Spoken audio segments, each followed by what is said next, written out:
Hello বন্ধুরা, তো তোমরা আমাকে দেখতেই পাচ্ছ। আমি এক থালা ভাত, কাঁচা লঙ্কা, সঙ্গে পেঁয়াজ, ভিনিগারে ভেজানো পেঁয়াজ নিয়ে বসে পড়লাম, আর এক কড়া চিকেন নিয়ে বসে পড়লাম তার সঙ্গে। যা দারুণ লাগছে খেতে, আর বৃষ্টি হচ্ছে।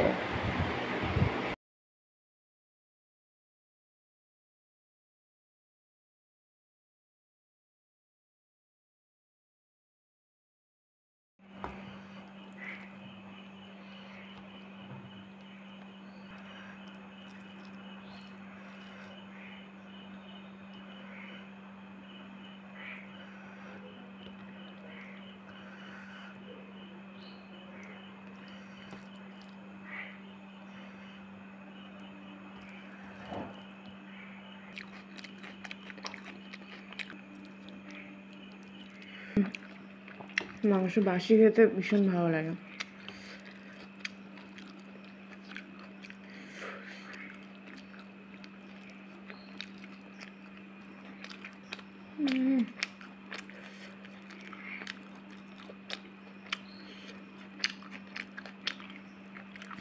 সঙ্গে কাঁচা পেঁয়াজ নিয়ে নিয়েছি, কাঁচা লঙ্কা।